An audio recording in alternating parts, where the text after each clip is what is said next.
Amen. Merci beaucoup, précieux peuple du Seigneur, pour cette opportunité qui m'est donnée une fois de plus ici à Banjul. Je pense que c'est la deuxième fois ici au niveau de Banjul. Et je remercie le Seigneur que ce soit maintenant par Banjul, que littéralement tout l'Ouest soit en train de profiter de ce message. Amen. Alléluia. Amen. Pendant des années, nous avons désiré le réveil. Nous avons eu des paroles qui concernent le réveil. Mais le moment est venu pour le Seigneur de nous amener ce que nous avons cherché pendant longtemps. Et le Seigneur a choisi maintenant d'ouvrir nos yeux afin de nous révéler cela. Donc quand nous allons commencer, s'il vous plaît, nous allons nous lever. Si on peut laisser le piano, ok. Et nous allons faire une prière devant le Seigneur. Puissant Père, Seigneur, le ciel est ton trône et la terre est ton marchepied. Et toi, tu nous dis dans ta parole que quelle demeure pouvons-nous te bâtir? Car toutes les choses de cette terre, c'est ta main qui les a faites. Mais Éternel, mon Dieu, au moment où tu parles ainsi, tu nous promets à nous, comme tu l'as fait à Salomon, de nous bâtir une maison. La même promesse que tu as faite à David, tu l'as annoncée à l'église au Cameroun, lorsque tu nous as dit que ta main va rebâtir la maison. Éternel, mon Dieu, en réalité, nous ne sommes pas dignes. Et moi, le premier, je ne suis pas digne de porter un tel message. Le message qui prépare l'Église pour la glorieuse venue du Seigneur. Père, ce soir, comme nous sommes réunis ici devant toi, c'est parce que nous avons besoin de ton conseil et ta direction. Seigneur, tu nous as aidés à prendre conscience de l'heure à laquelle nous sommes. Et maintenant, Éternel, mon Dieu, nous voulons tous être des vases que tu vas utiliser pour restaurer ton Église et cette nation, et même les nations qui nous environnent. Père, je te demande maintenant de saisir nos cœurs par la puissance de ton esprit. Seigneur, éloigne de nos cœurs toute forme de distraction et dispose ces cœurs comme le bon terrain qui peut recevoir ta semence et porter du fruit. Afin qu'au sortir d'ici, nous soyons tous sur le chemin pour ton royaume éternel et que nous puissions être des vases pour porter cette dernière gloire que tu es en train de manifester dans l'Église. C'est dans le nom puissant de Jésus que je te prie et que je te recommande ce moment. Amen. Amen. Alléluia. Amen. Donc, précieux peuple, pendant 2 jours, nous avons partagé au niveau de Bafoussam et nous avons vu plusieurs choses pour ceux qui étaient présents. Nous avons pu voir qu'à cette heure, le Seigneur nous a envoyé un message d'une importance capitale. Pas seulement pour l'Église, mais pour la nation. Parce que nous avons pu voir que lorsque ailleurs ils ont embrassé ce message, alors une grande visitation de Dieu est arrivée et un puissant réveil. L'Église a eu la capacité de réveiller la nation. Alléluia. L'Église a eu la capacité de tourner la nation vers le Seigneur. L'Église a eu la puissance, l'autorité, même d'aller toucher les gouvernants de la nation pour les ramener au Seigneur. Alléluia. Et à cette heure-ci, vous et moi, nous avons pu voir à cette conférence les signes de cette heure, les événements qui sont en train de se produire à cette heure, pour nous confirmer le temps dans lequel nous sommes. Mais lorsque le Seigneur nous a parlé, il nous a parlé concernant la glorieuse venue du Seigneur Jésus et la nécessité de préparer la maison. Et hier, nous avons pu voir que le message du Seigneur à cette heure est très clair pour l'Église. Dans Matthieu chapitre 22, nous avons vu que les serviteurs que le Seigneur envoie à cette heure sont là pour dire: les noces sont prêtes, venez entrer. Alléluia. Et hier, j'ai vu avec nous le livre de Luc chapitre 14, là où on pouvait voir que ce message est accompagné de ce que vous avez vu. Si l'électricité revient, vous pourrez voir encore un peu. Mais nous avons vu que dans Luc chapitre 14, le Seigneur dit que lorsqu'il a envoyé son messager inviter ceux-là qui avaient déjà été conviés. Nous allons commencer par là. Et je vais seulement demander au pasteur Hubert de nous donner l'opportunité d'avoir un peu plus de temps. Parce que ici, ce n'est pas comme à la conférence. Lorsque je viens ici dans les églises qui ont décidé d'embrasser ce message, je veux que nous puissions avoir un peu plus de temps pour aller profondément dans le message. Parce que j'ai un autre but, c'est que le Seigneur à cette heure-ci a besoin de vases. Il a besoin de serviteurs.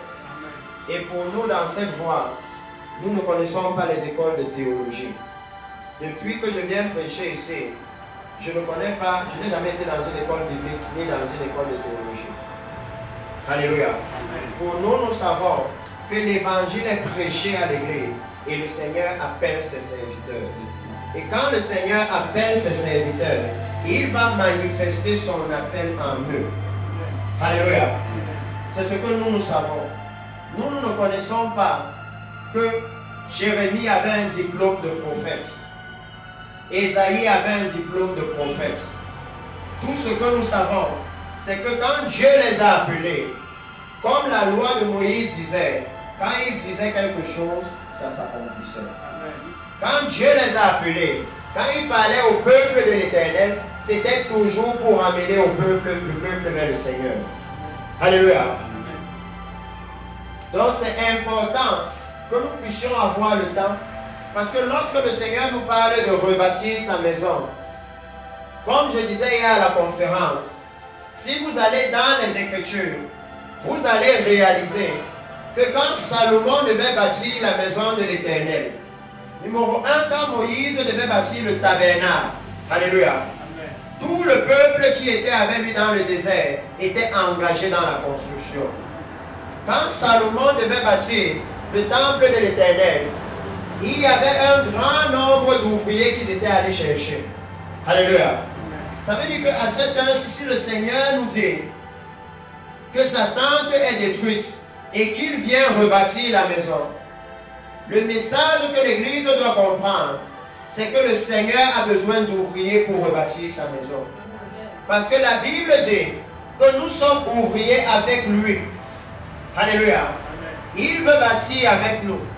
Bien qu'il ait la capacité de se bâtir lui-même une maison, comme il a créé les cieux sans demander notre aide, et la terre sans demander notre aide, pour ce qui concerne son Église, il veut nous faire participants de cela. Alléluia. Et c'est par la parole que l'Église peut réellement devenir apte de faire l'œuvre du Seigneur. Alléluia. Donc, comme nous avons commencé hier, je veux rappeler quelques points ici qui sont vraiment capitaux pour l'Église et où dans mon cœur, je crie que l'Église puisse comprendre. Hier, j'ai dit à l'Église que chaque fois que le Seigneur parle, alléluia, la Bible est la balance. C'est vraiment capital pour l'Église. C'est central pour l'Église. La Bible que nous avons, c'est la boussole de l'Église. Alléluia. C'est la Bible qui permet à l'Église de se diriger. De la même façon que quand on calibre une boussole, il faut qu'on s'assure que ça nous montre bien la direction du nord. La Bible aussi a une direction qu'elle est en train de nous montrer. C'est la direction du royaume éternel de Dieu. Alléluia. Amen. Ça veut dire que dans l'Église, chaque fois qu'un message arrive, qu'un messager arrive, alléluia, l'Église doit pouvoir s'assurer que le message est conforme, alléluia, à ce que la parole de Dieu dit. L'Église doit pouvoir s'assurer. Et c'est très très capital à cette heure. Parce que nous sommes à un moment où je vais arriver dans Luc, et c'est pour ça que je disais le temps. Parce que parfois je sais ce que je vais prêcher, mais comment je vais arriver là-bas, je ne sais pas. Dans le livre de Matthieu chapitre 24, quand le Seigneur nous a parlé de ce temps dans lequel nous sommes, les disciples, la Bible lui dit qu'ils lui ont fait en particulier cette question. que quel est le jour de ton avènement et le jour de la fin des temps, le signe de ton avènement, pardon, et le signe de la fin des temps. Alléluia. La Bible nous montre que les apôtres, leur problème, c'était de savoir ce qui concerne l'avènement du Seigneur. C'était les temps et les circonstances qui marquaient le salut des hommes. Alléluia. La Bible nous dit que même dans le livre de Actes chapitre 1, quand Jésus leur a dit, vous recevrez une puissance. Alléluia. Et vous serez mes témoins. Ils ont posé la question au Seigneur de savoir, est-ce en ce temps-là que tu rétabliras le royaume d'Israël? Ils se demandaient, est-ce que c'est à ce moment que tu vas sauver le royaume d'Israël? Alléluia. Ils étaient préoccupés par le salut du peuple de Dieu. Alléluia. Et ça doit être très clair pour l'Église. Parce que même dans le livre de Pierre, il nous dit que les prophètes qui ont prophétisé touchant la grâce qui nous était réservée ont fait de ce salut l'objet de leurs investigations. Alléluia. Ce qui intéressait les prophètes, c'était comment le salut là va se passer. Les prophètes savaient qu'il y a un peuple qui va venir et qui va directement entrer dans le royaume. Parce que j'ai réalisé que souvent dans l'église aujourd'hui, on n'est pas au courant que depuis l'Ancien Testament, il parlait déjà de l'enlèvement de l'église. Si vous lisez le livre d'Ésaïe, vous allez voir Ésaïe parler de cette dispensation. Et vous allez le voir comment dire, va mon peuple, entre dans ta demeure, le temps que la colère soit passée. Il parle de l'enlèvement de l'église et de la tribulation qui va suivre. Alléluia. Il dit que les prophètes, leur souci c'était de savoir qu'est-ce qui concerne le salut. Quels sont les temps et les circonstances qui concernent le salut, afin que les gens puissent se préparer. Les apôtres, c'était pareil. Alléluia. Ces deux ministères sont littéralement envoyés du Seigneur.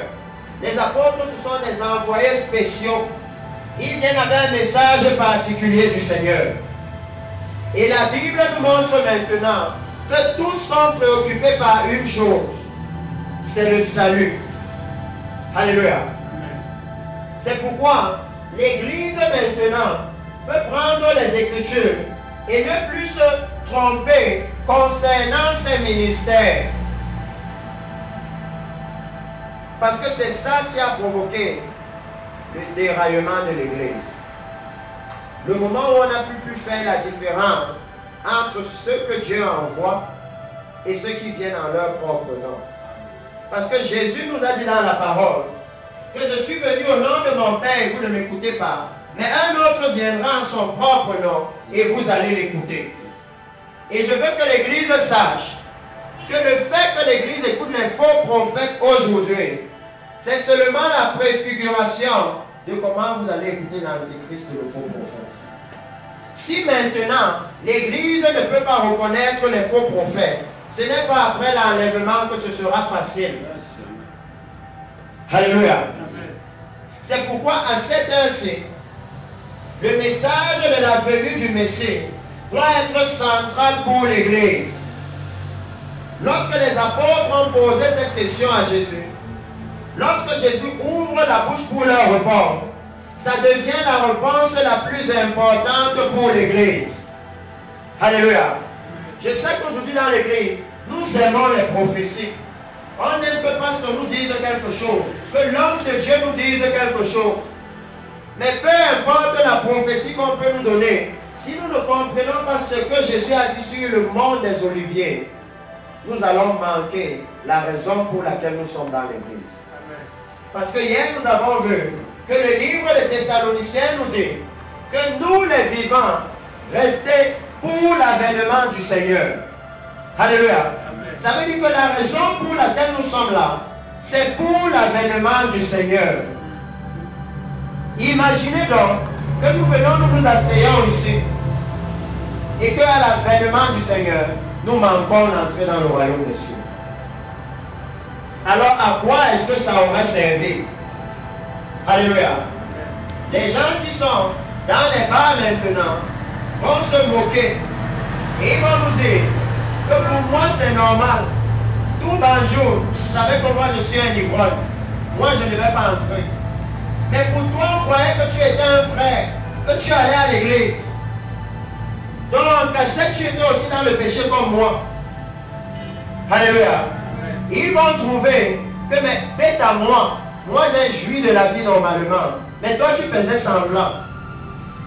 C'est pourquoi à cette heure-ci, l'Église doit réaliser que le salut dont nous parlons, c'est quelque chose de sérieux et de capital. Et dans la Bible, quand Jésus a commencé à parler, il leur a dit, prenez garde que personne ne vous séduise.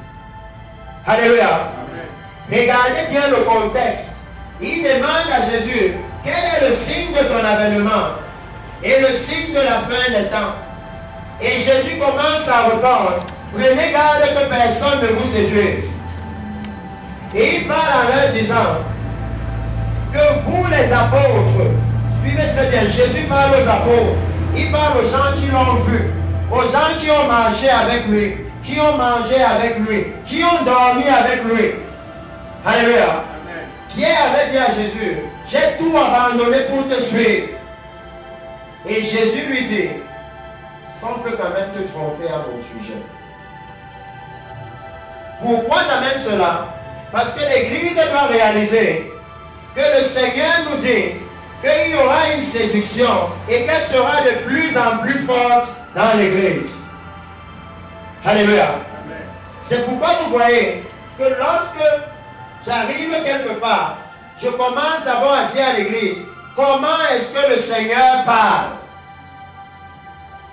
Parce que quand nous lisons nos Bibles, commençons par le livre de 2 Corinthiens 11. Parce que s'il y a une chose que nous devons commencer à enlever de l'Église, c'est la séduction, précieux peuple. La séduction est ce qui va empêcher le peuple de Dieu d'entrer dans l'éternité. La séduction.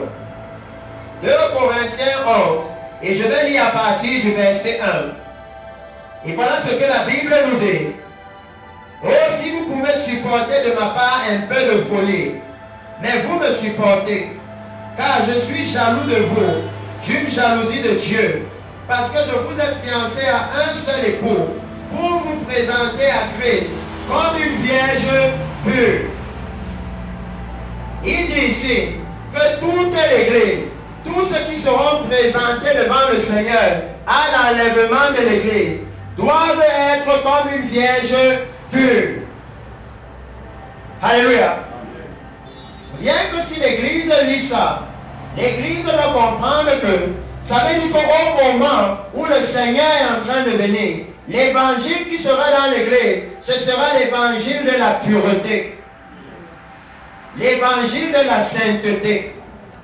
Alléluia. Parce qu'il dit que l'Église qui va se présenter devant le Seigneur, elle sera comme une vierge pure. Ce qui est pur, c'est ce qui est sans mélange. Que l'Église que le Seigneur vient chercher, il n'y aura même pas un peu le monde en elle. Ce sera une Église pure. Vous pouvez déjà voir que le Seigneur est en train de dire qu'avant la venue du Seigneur, l'évangile qui sera dans l'Église, ce sera l'évangile pur, sans dilution. Alléluia. Et ici, il dit que non, le but, c'est qu'il va présenter à l'Église, à Christ, l'Église comme une vierge pure. Voilà l'objectif, même pour nous les serviteurs de Dieu, les pasteurs. C'est que ce jour-là, comment sera l'épouse de Christ? Est-ce qu'il va pouvoir reconnaître son épouse? Parce que quand dans le jardin d'Éden, il devait venir pour marcher avec Adam, quand il est venu, il n'a pas reconnu Adam. La Bible nous dit que Dieu qui voit tout sur la terre a commencé à demander, Adam, Adam, où es-tu? Il ne le reconnaissait plus. Alléluia. Ça veut dire qu'il ne l'a plus trouvé comme une vierge pure. Adam ressemblait aux arbres des champs parce qu'il avait pris les feuilles de figuier, il avait fait la ceinture avec. Mais l'on pouvait le confondre aux arbres. Et il dit qu'à cette heure qu'on regarde l'église, on peut facilement confondre l'église au monde. C'est très facile. C'est pour ça qu'il dit qu'au moment où le Seigneur vient pour une église pure, pour une vierge pure, une église sans mélange. Alléluia. C'est pour ça qu'il vient. Laissez-moi prendre. Alléluia. Alléluia. Est-ce qu'on peut être là?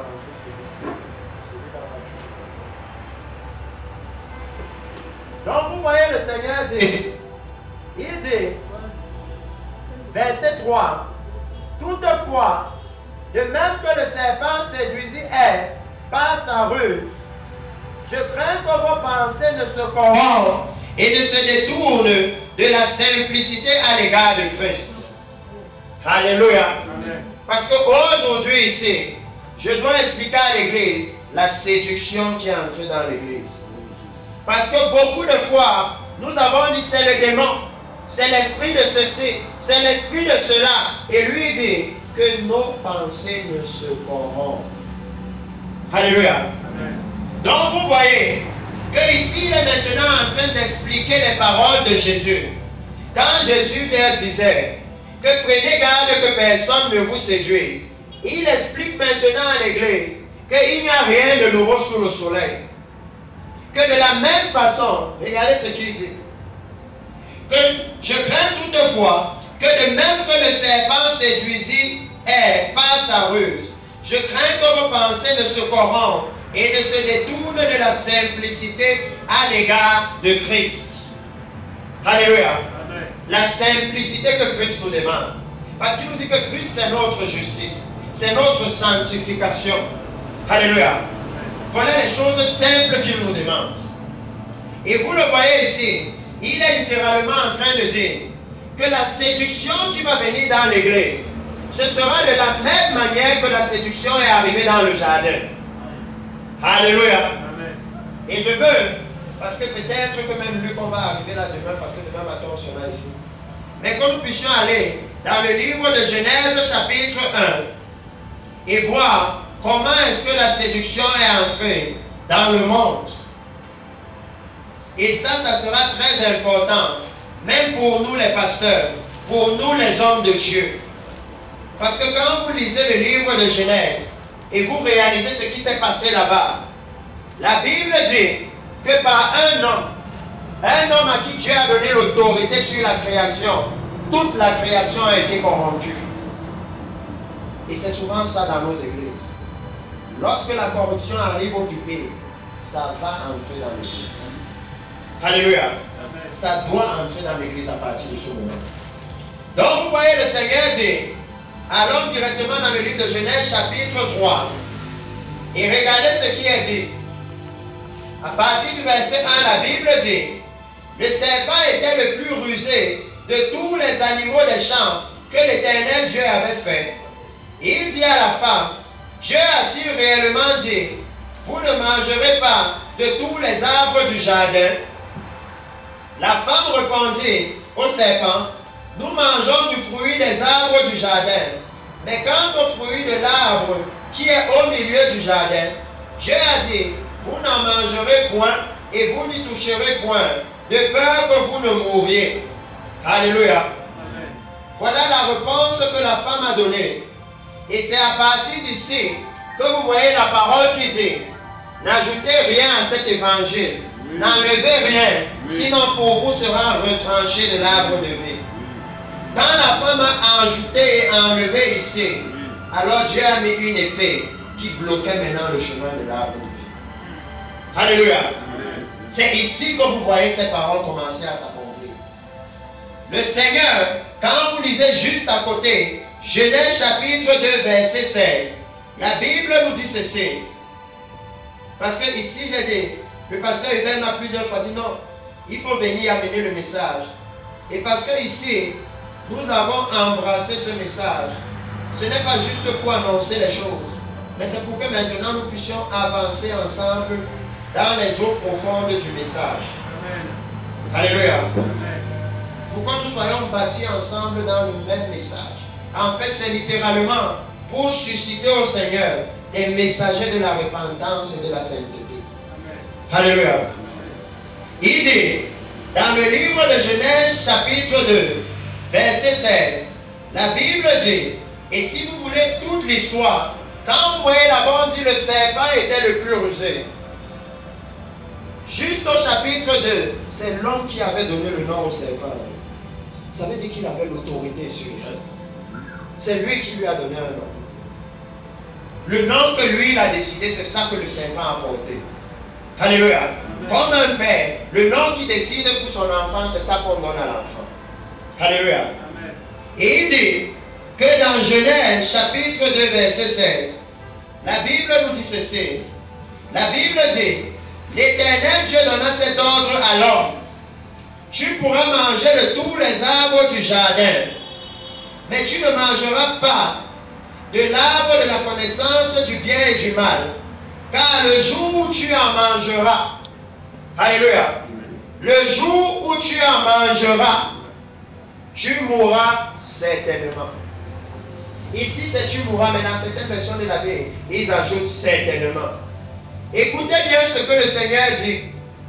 Parce que l'évangile de la Bible, il est un. Il n'y a pas l'évangile de l'Ancien Testament et l'évangile du Nouveau Testament. Ça n'existe pas. Alléluia. C'est le même Dieu. Il dit ici, le jour où tu en mangeras, tu mourras. Comme le Seigneur va dire, plusieurs années plus tard par Ézéchiel, que si le juste se détourne de sa justice et pratique le péché, je le juge sur son péché. Je ne prends pas en compte la justice qu'il pratiquait hier. Alléluia. C'est ça qu'il a dit ici. C'est le même évangile. C'est le même évangile qui dit que quand le Messie vient, il veut trouver l'église sainte. Peu importe que tu étais saint hier, si le jour où il vient, la minute où il vient, la seconde où il vient, tu n'es pas saint, tu n'entres pas. Alléluia. Amen. Tu n'entres pas. Et vous voyez le Seigneur ici, donner une instruction claire. Parce que je veux qu'on puisse commencer par remettre dans l'église. Si le Seigneur dit qu'il veut bâtir, nous devons replacer une fondation. Et la fondation de l'église doit être la même fondation que pour Dieu lui-même. Il a bâti toutes choses par sa parole. Alors qu'il n'y avait rien sur la terre, elle était informe et vide. Il disait et ça s'accomplissait. Donc s'il y a une fondation sur laquelle l'église doit être bâtie, c'est la fondation éternelle de la parole de Dieu. Alléluia. Parce qu'il dit que tout va passer, mais cette parole ne va pas passer. Alléluia. Cette parole ne va pas passer. Donc je suis en train de dire, même au niveau individuel de chaque chrétien, que si nous voulons avoir une vie chrétienne sainte, une vie chrétienne puissante, alléluia, et je vais vous dire, une vie chrétienne puissante, c'est une vie chrétienne là où nous sommes la lumière du monde, là où notre présence chasse les ténèbres, là où quand tu travailles quelque part et que tu entres dans le bureau, s'il parlait de l'immoralité sexuelle, ils disent tes hommes, il est déjà là, on ne peut plus être dans le péché. C'est ça une vie chrétienne puissante. Là où quand vous arrivez dans un quartier, on vous dit non. Les jeunes hommes de ce quartier, ce sont les têchus. Quand vous faites 3 mois dans le quartier, on voit un s'est converti, et un autre s'est converti, et un autre s'est converti. C'est ça une vie chrétienne puissante. Alléluia.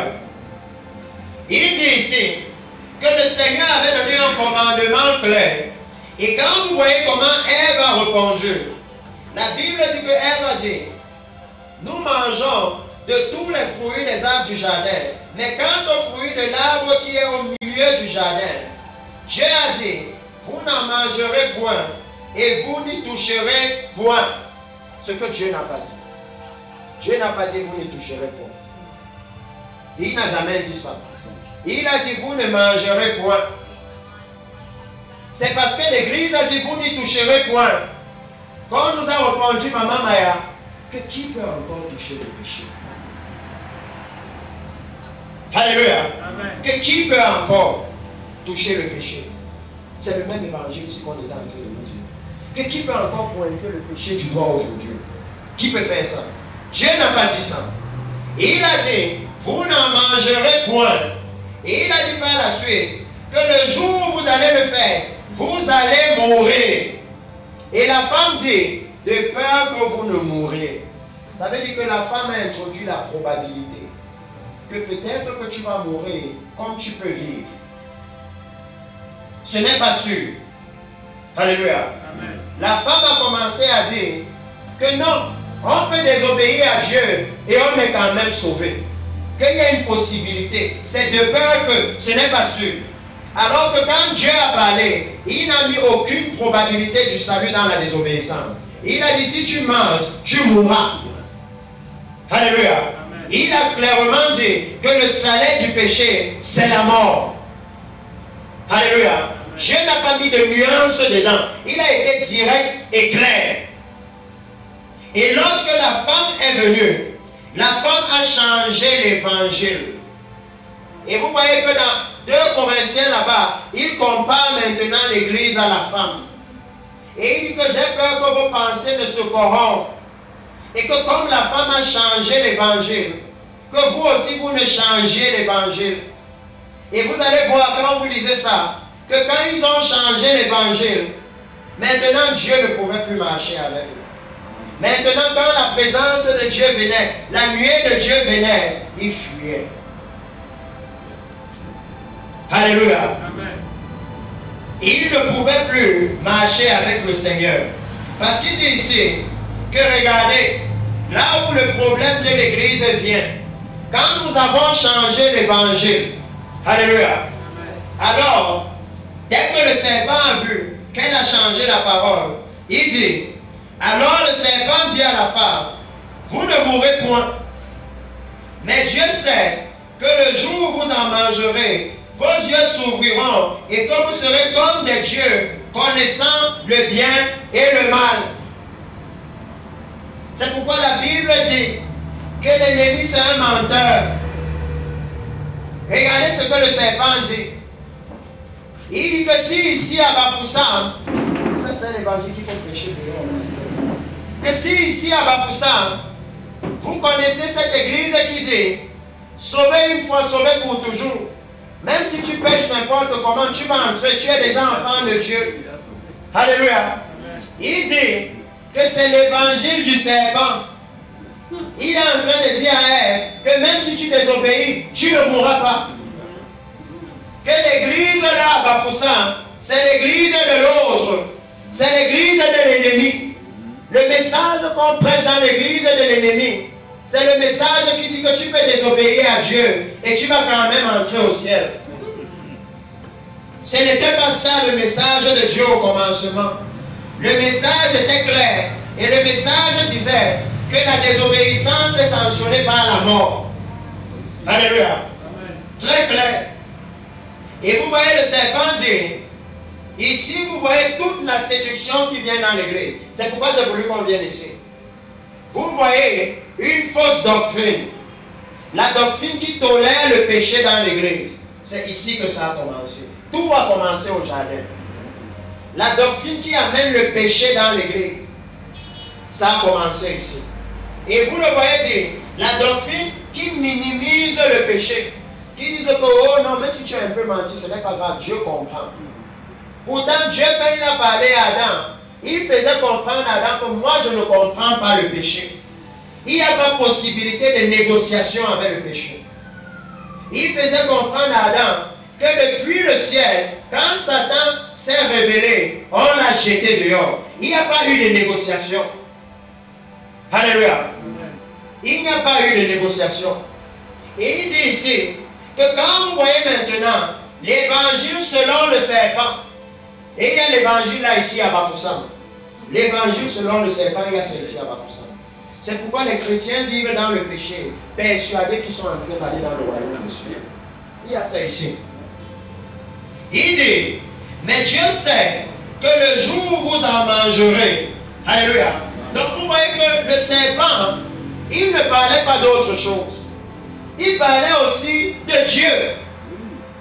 Alléluia. Il ne venait pas leur dire non, chez les marabouts c'est comme ça, chez les camps, non, il disait que non, c'est Dieu lui-même qui sait. Alléluia. Et ici, après leur avoir donné une fausse doctrine, il a dit maintenant, mais Dieu sait que le jour où vous en mangerez, vos yeux s'ouvriront et que vous serez comme de Dieu, connaissant le bien et le mal. Maintenant, il amène une fausse prophétie. Une prophétie mensongère. Oui. Une prophétie mensongère, c'est une prophétie qui est basée sur un mensonge. Parce que si vous lisez ici, l'évangile de Dieu nous dit qu'il vous a déjà créé à son image et à sa ressemblance.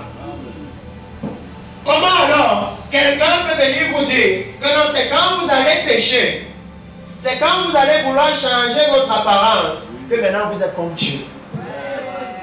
Comment on peut vous convaincre? C'est pourquoi il a dit que j'ai peur que vos pensées se corrompent. J'ai peur que l'Église arrive à un niveau où il croit que non, si je n'ai pas la dernière chaussure croco, je n'ai pas encore l'onction de Dieu. Et on commence à prêcher la prospérité dans l'Église et à voler l'argent des chrétiens. J'ai peur que non. Si je ne ressemble pas à la femme de la télé là, la femme immorale là, je ne ressemble pas au Seigneur. Mais la question est la suivante, mes frères.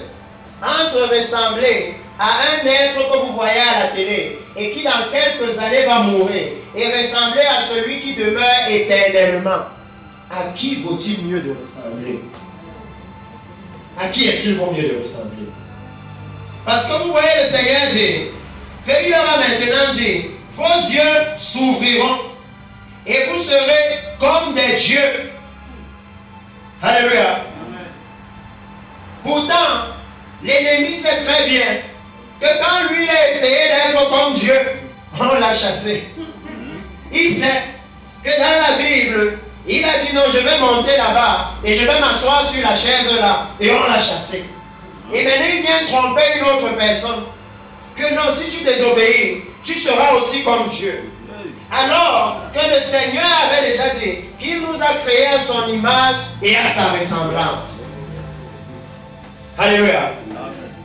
Tout ici, si vous lisez seulement Genèse 1 à 3, vous avez toute l'histoire de l'évangile, même l'enlèvement de l'église est dedans. Vous voyez le Seigneur ici dire que mon peuple périt faute de connaissance. L'église a oublié que quand nous sommes à l'image de Dieu, quand nous sommes saints comme Dieu est saint, juste comme Dieu est juste, droit comme Dieu est droit, alors la puissance et l'autorité de Dieu est avec nous. Amen. Et l'Église a commencé à se dire que non, vous savez, s'il faut gagner les jeunes qui sont dehors là, il faut faire comme eux. S'il faut gagner les autres là, il faut faire comme eux. C'est là que l'Église est tombée. Le moment où on s'est dit que non, si je ne m'habille pas de façon immorale, les autres femmes là ne vont pas m'accepter au milieu d'elles. Alors que lui dit dans la Bible, c'est à elle de revenir à vous, ce n'est pas à vous de retourner. Amen. Ça veut dire qu'il dit que je vous ai déjà donné le leadership. Amen. Alléluia. C'est à vous d'exercer le leadership. C'est déjà entre vos mains. Amen. Donc vous voyez le Seigneur dire que la femme vit que l'arbre était bon à manger et agréable à la vue. Tout ça, c'est ce qui nous est arrivé dans l'église. Parce qu'au commencement, voici Papa Pierre qui est ici. Papa Pierre, à l'époque où tu as cru, est-ce qu'on vendait l'huile dans l'église? Jusqu'à ce que quelqu'un vienne et que ça devienne agréable à la vue de l'église, n'est-ce pas? C'est comme ça. On savait que Jésus a chassé les commerçants du temple. Même si les commerçants là, je veux souvent que l'église soit profonde dans les Écritures. Ce que les commerçants là vendaient, ce n'était pas les bonbons, ce n'était pas les chocolats. La Bible vous précise, ils vendaient les brebis, ils vendaient les pigeons. Ce qu'ils vendaient, c'est ce que tu devais utiliser là dans le temple pour sacrifier. Mais quand Jésus est venu, Jésus leur a dit que la maison de mon Père n'est jamais une maison de commerce. Comment alors dans l'église, on fait les programmes, là où on dit aux chrétiens, prenez les badges, et à la fin on a dit non, mettez 500 là-bas, vous devez payer pour les badges que vous avez pour là. Ça s'appelle la corruption. Ça s'appelle la tromperie. On vient, on vous donne d'abord que non, pasteur il est prendre. Tu crois qu'on t'a donné. Et quand le pasteur dit non, tu pars où avec? Mets 500 là-bas. Même les mondains ne font plus le genre là. C'est dans l'église. Même les mondains ne font pas ça. Ça s'appelle l'arnaque. C'est dans l'église qu'on fait ça. Que dans l'église, un pasteur te donne quelque chose, tu crois qu'il t'a donné. On voit souvent ça dans les bus qu'on voyage. N'est-ce pas de ce qu'ils font? Que oh, voici tel médicament. Prenez, vous essayez, prenez. Quand tu prends, tu crois qu'il t'a donné. À la fin, il commence à dire, ok, ce que vous avez pris là, c'est 2,5. N'est-ce pas, c'est dans les bus qu'on voit ça. Comment ça fait pour arriver dans l'église? Et les pasteurs cautionnent. Ils sont d'accord. Quand on dit même que nous on fait encore un programme comme ça, ils disent oui, ça c'est le bon programme. Il dit que c'est seulement quand le serpent est venu, le serpent vient pour rendre le péché attractif. Alléluia. Il vient pour abaisser, suivez-moi très bien, pour abaisser la gravité du péché dans la vie de l'homme. Alléluia. C'est comme si on te dit non, ça c'est le poison. Toute ta vie tu sais que c'est le poison. Jusqu'à ce que tu vois quelqu'un qui te dit non, tu peux goûter un peu, si tu goûtes un peu ça ne fait rien. Et quand tu goûtes, tu meurs. Il vient abaisser la gravité du péché. Il vient donner l'impression que non, le péché c'est quelque chose de banal. C'est quelque chose avec quoi on peut s'amuser. Alléluia. Et il dit ici dans la suite, la femme vit que l'arbre était bon à manger et agréable à la vue. C'est pourquoi je dis que ça doit être dit dehors. Que vous savez que vous êtes allé à l'église du serpent. Si on sortit du culte, votre cœur est rempli d'amour des choses du monde. Parce que l'évangile de Dieu, lorsqu'il lui a dit que non, ne mange pas ça. Si tu manges ça, tu mourras. Alléluia. L'évangile a amené la crainte de Dieu. Alléluia. L'évangile là, c'est là-bas que quand vous lisez dans la Bible, Ecclésiaste dit que Dieu a fait toutes choses bonnes en son temps. Il a même mis dans le cœur de l'homme la pensée de l'éternité. Ça veut dire que si vous venez à l'église et que vous avez écouté la parole de Dieu, quand vous sortez de l'église, vous voulez l'éternité. Vous ne pouvez pas sortir de là et vous voulez les voitures, les bébés, les maisons, les choses périssables de ce monde. Vous voulez ce qui a une valeur éternelle. Quand vous écoutez ce que Dieu lui a dit, Dieu était en train de le laisser entrevoir que l'éternité est possible. Parce qu'il lui dit que c'est si tu manges ça que tu meurs. Ça veut dire que Adam pouvait comprendre que lorsqu'il ne touche pas la fesse, c'est là que Dieu a mis dans le cœur de l'homme la pensée de l'éternité. Alléluia. La pensée de l'éternité. Et quand l'ennemi est venu, il est venu corrompre ça. Alléluia. Juste amener un peu de corruption. Parce qu'il sait que le Seigneur veut une église pure. Une église sans mélange. Alléluia. Donc tout ce qu'il a à faire, c'est seulement de souiller un peu. Et ça va. C'est tout ce qu'il a à faire.